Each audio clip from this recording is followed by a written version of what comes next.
wanna be the very best, like no one ever was.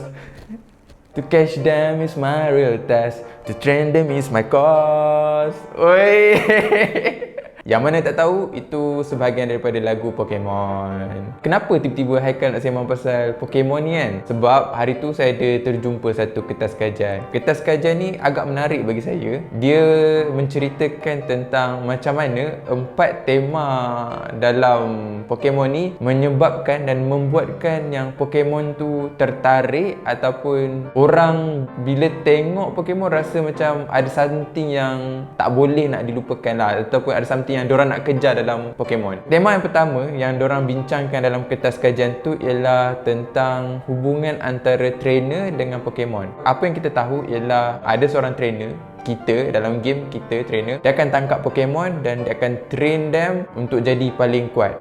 So daripada tema tu, kenapa benda tu menyebabkan orang tertarik dengan Pokemon? Sebenarnya kita ada satu rasa yang sangat-sangat tersimpan dalam genetik kita, iaitu kita nak ada hubungan baik dengan other life form. Rasa stres, kita akan beli pokok, ataupun rasa stres, kita akan pergi tengok ikan dalam balang kat rumah kita. So kita nak ada hubungan macam tu dengan ikan kita. Jadi orang yang main Pokemon ni, dia ada satu rasa untuk tangkap Pokemon dan jadi kawan kepada Pokemon tersebut. So kita nak ada hubungan tu. Tema kedua yang dibincangkan dalam kertas kajian ni juga ialah tentang exploration, adventure, ataupun macam ada relationship dengan nature lah. Untuk tema ni, Pokemon kalau korang perasan, dia akan ada satu trainer, dan trainer ni akan pergi venture, pergi explore of the unknown. Kita tak tahu apa benda nak berlaku kan. So bila adanya tema macam ni, kita sebagai orang, kita sebenarnya seek something yang nak solving the mystery. Imagine macam ni lah, korang digalakkan untuk tangkap certain Pokemon yang boleh menggunakan move macam tu je. So dia akan encourage korang untuk solve the problem. Kalau korang tangkap Pokemon yang tak kena dengan tempat dia, dia tak akan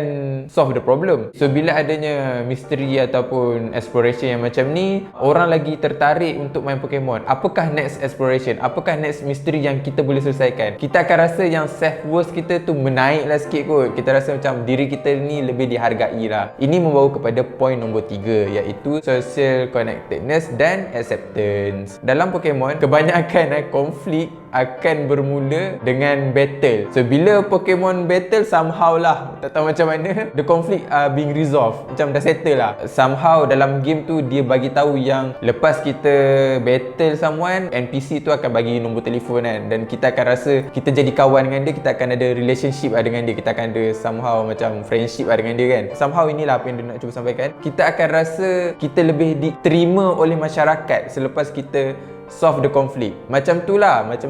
Tema yang terakhir yang dibincangkan ialah terhadap future technologies dan simbiosis lah, kehidup bersamaan manusia dengan Pokemon. Korang bayangkan dalam Pokemon dia ada satu device nama dia Pokeball. Kenapa kena explain? Semua orang tahu. So Pokeball tu ialah kita simpan Pokemon dalam bentuk digital. Maksudnya ialah physical Pokemon tu nak simpan dia dalam digital, iaitu dalam Pokeball. Imagine kalaulah kita boleh look forward some future technology untuk bawakan device macam Pokeball tu, kita akan jimat banyak ruang dekat atas muka bumi ni. Dalam Pokemon juga korang perasan dia ada promote lah green technology ni. Contohnya macam gunakan bike, ada magnet train, ada cable car. So jadi transportation dalam Pokemon, orang rasa nampak lebih bersih rather than in the real world. Sebab tu orang lagi tertarik untuk berada dan main Pokemon dan enjoy untuk tengok cerita Pokemon, sebab kan the fantasy of having a green technology in real life. On top of 4 tema ni, researcher tu juga cuba pertengahkan yang sememangnya ada satu rasa kita punya primal desire kot untuk having a hunter and gatherer punya era yang kita tak boleh dapat dekat zaman sekarang. Zaman batu dulu kita memburu dan mengumpul resources untuk kepentingan kita lah, untuk kita makan kan. So kita sebenarnya ada rasa benda tu, tapi kita tak boleh nak express benda tu. Kat mana nak channel benda ni? Ialah dengan game Pokemon. Itu apa yang researcher tu nampak lah tentang kenapa kita main Pokemon. Tapi satu yang pasti ialah dia punya tema utama, iaitu Gadakan Cemol.